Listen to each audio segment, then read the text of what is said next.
Kamusta mga kabasketbolista? Wagi ang France kontra sa Germany 73-69. Top performer si Yabusele sa likod ng kanyang 17 points, 7 rebounds at 2 assists. Nagtala naman ng 11 points, 7 rebounds, 4 assists at 3 blocks si Victor Wembanyama. Pinangunahan naman ni Dennis Schroeder ang Germany matapos nagtala ng 18 points, 2 rebounds at 4 assists. Pinataob naman ng Team USA ang Serbia 95-91. Top performer naman si Stephen Curry sa likod ng kanyang 36 points, 8 rebounds, 2 assists. Humakot naman ng 16 points, 12 rebounds at 10 assists si LeBron James. Habang si Joel Embiid 19 points, 4 rebounds at 2 assists.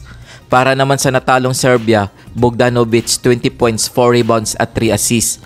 Nikola Jokic 17 points, 5 rebounds at 11 assists. Kung bago ka pa lamang sa channel na to, mag-like na at subscribe.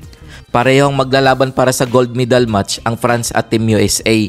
Heto ang Olympics team standings as of August 9, 2024. 5th place ang Canada, Australia 6th place, Brazil 7th place, Greece 8th place, South Sudan 9th place, Spain 10th place, Japan 11th place, Puerto Rico 12th place. Kung umabot ka dito sa video na to, mag-like na at subscribe. Heto ang game schedule ngayong August 10, 2024. Para sa bronze medal match, maglalaban ang Germany at Serbia alas 5 ng hapon, Philippine time. At sa August 11, 2024, para sa gold medal match, maghaharap ang France at Team USA alas 3:30 ng madaling araw, Philippine time. Kung nagustuhan mo ang video na to, mag-like na at subscribe.